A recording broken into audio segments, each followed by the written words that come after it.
Hello, gorgeous.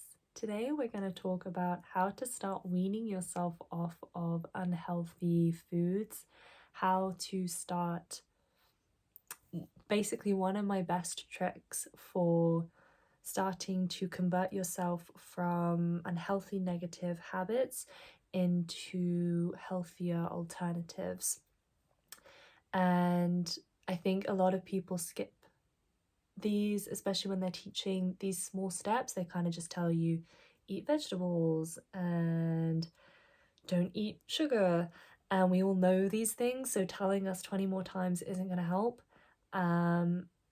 So what I want to do is share a little hack that I used in order to actually start changing my habits, to step away from the old habit and start to really ingrain myself in a new way of eating and living. And this is in honor of a brand new course I am creating. I just finished recording the first module and I am so excited to share it with you guys. It is basically a holistic healing guide kit filled with lots of tips and mindset tricks into actually how to start doing these basic, really important and life transforming habits so we can get a really strong and healthy body and mind and habits and start finally being that leveled up healthy queen that we've always wanted to be. And again, this is not going to be me bombarding you with you need to eat healthy, you need to sleep. We're actually going to get into the mindset hacks that I have used. And again, I'm not a health professional. I'm not qualified in any health arena, but these are all tips and mindset tricks that any old Joe can use in order to actually start transforming your life and become super healthy. I've gone from only being able to eat pizza and pasta and having 2 desserts a day, like for years and years and years, to now being a super conscious eater, a very healthy eater. Before I even say anything, people now expect me to be that girl who gets like a green smoothie, whereas before I'd rather get like a chocolate milkshake. And now like my body is kind of like, I'll ask it. My mind will sometimes go, oh, we're on holiday, like maybe we should have a dessert. And my body goes, nah, thanks. Like I'd rather have something healthy that sounds even juicier than dessert. So it's completely possible to transform. I know because I've done it, and I've done it using these simple tricks, and that's why I want to teach you guys, because again, it is not hard. It is simple in and of itself. You've just got to keep the intention and keep going. And so one of my favorite tips is one I want to share with you today. And the course I'll probably be launching some point in the next week or so. And yeah, I can't wait for you guys to see it. I'm so excited. But for now, I have to calm myself down. So one of the big converting points for me is it's not going to work if you're eating unhealthily now and you go, okay, I want to start eating really healthy, so I'll just change everything and everything's going to be fine. Your old programming is still going to kick in, and it's still going to be like, hey, we've been eating this way and this has been really fun and I've based my needs around this. Your mind's still going to be in the habit of this is what we get out of the fridge at this time and this is what we order. So what you need to do is, instead of just jumping ship and hoping for the best, you need to start showing your body and your mind that your old way isn't actually very useful, isn't actually very helpful, isn't actually all that it's cracked up to be, because that's then going to create some space in order for the healthy habits to come in. So we kind of need to lay the ground in order for these new habits to come in. So it's a bit of a shedding, a release process. And this works because our bodies are self-healing mechanisms. So actually a lot of healing and the way we get to healthy habits and lifestyles is actually from taking out a lot of clutter rather than pushing in good habits. So what I would do is, when I'd have any chocolate or any dessert, and this can work for anything that you're trying to cut out of your diet, Um, as I was eating it, so naturally when you eat these things already, there's a lot of good stuff that comes up in your mind and in your body. It's like, oh, it tastes so good. It's potentially a sociable thing if you go out for cake with a friend. It just makes me feel better because I get like a little bit of an energy kick. The flavors are just really rich and comforting. Um, Maybe you bake and maybe the actual baking is part of it. Like there are so many reasons that our body will go, yes, this is amazing, keep feeding me this. And what I want you to do is still hold this, still hold all the good stuff, still eat the cake as you normally would, still have all those feelings. But now we're going to consciously start bringing up all of the adverse effects, all of the reasons why you want to stop.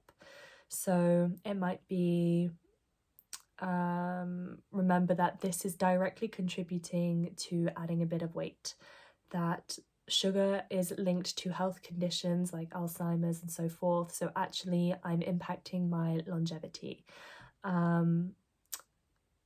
Sugar impacts the function of my brain and my body and my organs in a more immediate sense as well. So not just really long term, can be more in the now, and just kind of remembering all of the negative sides. And it's not to freak yourself out. Again, you're still holding that, oh, but it's so yummy and I love it. But now, instead of suppressing and kind of going, oh, I'll start tomorrow, oh, it's not that bad, the impacts I face are maybe in like 20, 40, 60 years time, so I don't have to worry about it now. No, I want you to bring that up. I want you to hold it just as much as you're holding the good stuff. I want your mind to actively focus on the bad. And then as it focuses on the bad, I want you to also think about how good it would be if you didn't have those bad things. So think about how you'd feel knowing that instead of eating the cake, you made a decision to eat something healthier instead, and how now you feel more confident about the longevity and quality of your life. So, and that last bit just kind of helps so that you don't get in this kind of fear-mongering place and feeling really down. So start to bring up the negative, and what's going to happen each time that you have the cake, each time you have the impulse, keep focusing your mind on all the sugar, and over time what's going to happen is the negative is going to outweigh the positive to the point where your body's or your mind is now going to go, you know what, actually I want the cake a little bit less, and now I want it even less, and then now I don't want it at all, and then now I can't even think about having it because it's just the effects aren't worth it. You know, cake doesn't taste that good, and that's where I'm at. Like cake doesn't taste as good because I know the impacts of my body it has on my body, and it's just not worth it. I now substitute it for healthier versions, like, I don't know, fruit, for example, and I love that just as much. And again, it can be, you're playing the long game here. There are going to be times where you've got good progress and then you do want cake. And again, allow yourself to have it, but just remind yourself of the negative impacts. And honestly, your body and your mind is going to have no choice but to stop if you do this long enough. So just keep doing it. And this is great because even if you never stop having cake, it's going to make you just as aware. At least you're not suppressing things. And honestly, I don't think you could do this and not ever have cake. And not ever change. Like, I think you do this long enough, even if you did it for like a year, I think there's no way that your body's gonna keep going, yeah, okay, we'll keep having this, because it's gonna, each time you think of it, you're now gonna associate it with a lot of negativity, and you're gonna feel that gunk in your body. Your body is now gonna bring up the signs that, oh, hey, cake isn't very good for me. Like maybe before you wouldn't feel anything after having a cake, but after doing this practice for a while, now your body's showing you more obviously the sugar crash you have, for example. You know, it's going to bring up all these negative signals because that's what you're priming your mind for when you eat this cake. And in the end, your body and your mind is just going to go, I don't want this. This isn't healthy. This isn't good for me. This doesn't make me feel good now. And this doesn't make me feel good in the future. Excuse me. And often people quit early because what happens is they'll start feeling really guilty, all those negative emotions, and they'll start pushing them down and then try and numb out and desensitize and then wonder why they can't change their habits. So let the guilt come up. Guilt is good. I know that is quite counterintuitive to what a lot of people say, but guilt is great. It is trying to tell you something. It is telling you that, hey, eating this cake isn't fully aligned with my beliefs, the way I want to live my life, the health that my body needs. It is communicating something to you. Again, a lot of sugar is not natural, so obviously a lot of people are going to have guilt around it. The fact that it's normal doesn't mean it's okay. It is a cry for help from your body, and listen to it. Even if you can't change the behavior yet, at least listen to it and say to your body, hey, I hear you. I know this isn't good. I can't stop right now, but I promise you I am going to in the future, and this is what we're building towards. So just hang on in there. I know you're strong. We're going to make this together. It's not trying to sabotage you. It's not trying to fight against you. So guilt is really good. And this is the step that a lot of people, I believe, why they can't eat healthily, because they don't want to face the negative of the decision they're already making. So they can't face the guilt after making the decision that they want cake. If you start to feel this guilt, let this in, your body's going to integrate the information it's giving you, and this is going to empower you for better decisions in future. It is uncomfortable, especially if you're not used to any types of, if you haven't done this before. But this is the discomfort that is gonna propel you. Would you rather be uncomfortable for feeling guilty and having the cake and knowing that you're ruining your body and your longevity? Or would you rather feel the guilt of all the past stuff you've done and you can't change it, but knowing in the future and in this moment you are making an empowering decision?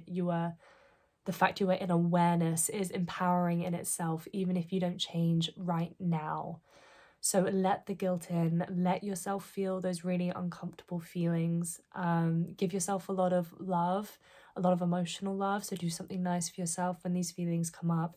Journal out the guilt and the uncomfortable feelings. And if you want to, start to uncover where it comes from, but that's not necessary. I didn't do that at the time. I just let the guilt sit there and I held it with all the good feelings. And again, slowly the negative outweighs the positive. And eventually your body and your mind just goes, that's not worth it. That doesn't sound like a treat. That sounds like the opposite. That sounds like an attack. Why would I have that? I promise you this works. Try it out. I think the goal you should have, the metrics, the measurements you should have is not how many times you're able to not eat cake. It's how many times can you hold that good intention? How strongly can you feel you are making good changes? And even if you have a really bad day, a really bad week, really bad month, if you've still got the good intention, that's not you regressing. That is you purging out all of those negative thoughts and feelings.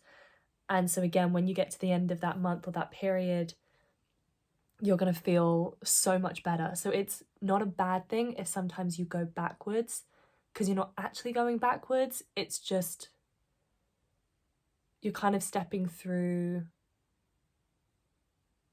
a new layer of healing. Your body's kind of getting out of this system one last time before it lets go of it.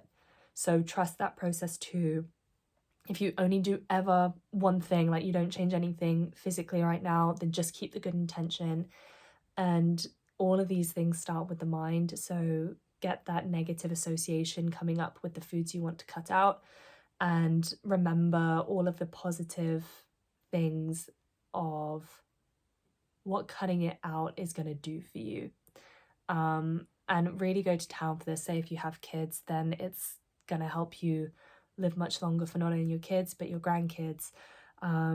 It's going to clear your mind. So if you like to work a lot, then you're going to have a lot more space for concentration and like feel good projects, for example. So health has huge impacts in everything, which is why I'm really excited to share this with you. And yeah, to launch my course, that's going to be so much fun.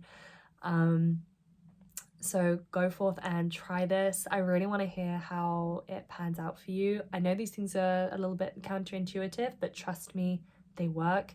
Keep going. I have complete faith in you. And if you want to come back for a little bit of a pep me up in the comments, then by all means do. And I want to hear your progress too.